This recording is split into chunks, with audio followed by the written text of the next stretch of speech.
Kalau kita lihat pergerakan rupiah akhir-akhir ini cukup impresif, saat ini berada di sekitar level psikologis 15.000. Padahal di Senin pekan lalu rupiah ini masih berada di 15.600. Apakah Anda melihat aksi investor yang memburu SBN ini tercermin dari pergerakan rupiah? Ya, menurut saya aksi investor memburu SBN sudah tercermin ya ke pergerakan rupiah kita. Emang dari flow asing masuk itu menggerakkan rupiah, di mana sekarang kalau nggak salah di 19.100 ya. Padahal sebelumnya di 19.700 yang tertingginya di tahun 2022.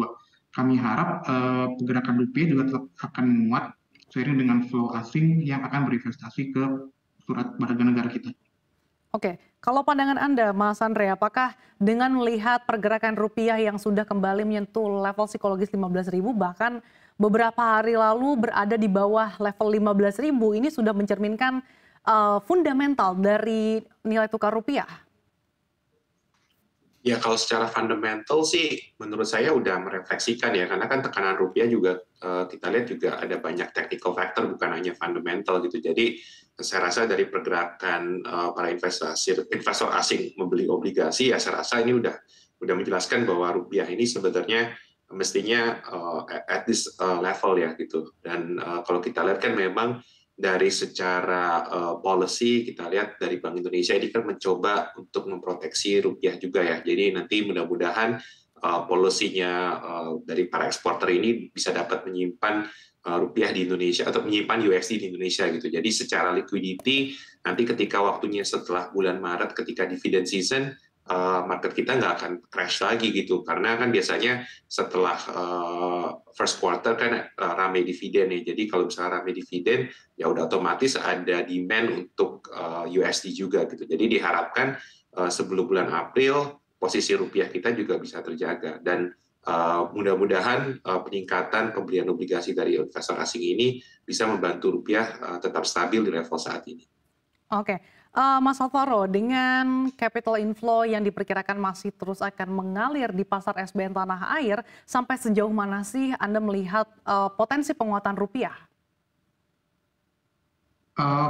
Kami harap penguatan rupiah di tahun ini akan cukup baik, meskipun masih tetap ada beberapa risiko ya. Misalnya kayak trade surplus kita diharapkan tetap ada, tapi akan lebih mengecil gitu ya. Seperti kita lihat trade surplus kita di bulan Desember mengecil juga. Kita juga ada risiko lain di mana karena hasil devisa hasil ekspor kita masih cukup besar di luar negeri. Jadi kami harap pemerintah dan Bank Indonesia akan menentukan berbagai insentif dan kebijakan agar dana hasil ekspor tersebut bisa dibalikkan ke Indonesia.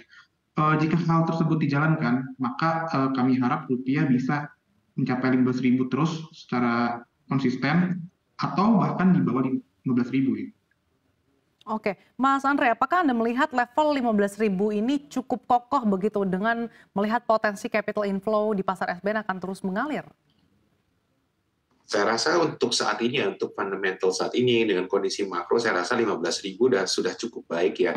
Walaupun ada ekspektasi rupiah ini akan volatilitasnya ini kan akan bisa berkisar sampai 15.000 dan 16.000 gitu. Jadi saya rasa memang 15.000 ini akan menjadi new normal ya, apalagi dengan kondisi interest rate yang sebenarnya juga masih banyak uncertainty-nya gitu. Tapi saya melihat apabila rupiah terjaga di level saat ini merupakan katalis positif juga gitu, baik untuk obligasi dan baik untuk equity juga nanti ke depannya.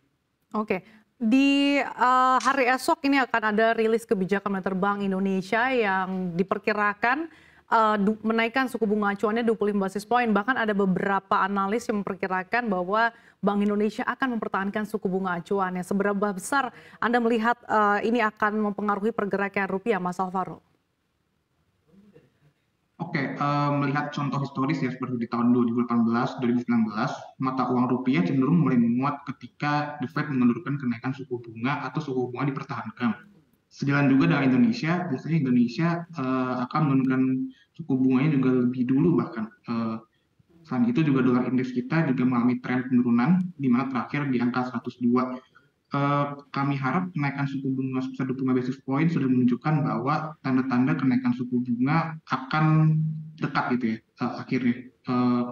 Kami harap itu juga dapat mendorong rupiah kita lebih kuat lagi. Oke, dengan kenaikan suku bunga acuan ini kan diperkirakan spread dengan suku bunga acuan Amerika Serikat ini yang makin akan melebar. Seperti apa pandangan Anda, Mas Andre, terhadap pergerakan rupiah nantinya? Mungkin sejalan ya dengan tadi Alvaro bilang bahwa ya balik lagi kita harus melihat BI ini pausing atau misalnya menurunkan suku bunga ya. Tapi realistis saja gitu ketika Fed-nya ini masih ada potensi menaikkan suku bunga ya sudah pasti kita lihat rupiah pasti akan di level segini gitu. Jadi menurut saya kita harus tunggu dulu gitu benar-benar data driven dan kalau kita lihat yang harus diperhatikan sebenarnya adalah policy yang dikeluarkan BI ya. Jadi mungkin nanti gimana caranya BI ini mengcapture USD dari hasil ekspor itu sebenarnya yang lebih penting untuk menjaga rupiah gitu. Kalau level obligasi kita tahu lah demand-nya tinggi gitu. Tapi selain dari level obligasi kan juga banyak kebutuhan USD dari para perusahaan di Indonesia yang memiliki utang USD sehingga mereka membutuhkan USD untuk membayar. Jadi sebenarnya policy-policy seperti itu yang bisa menjaga rupiah ke depannya.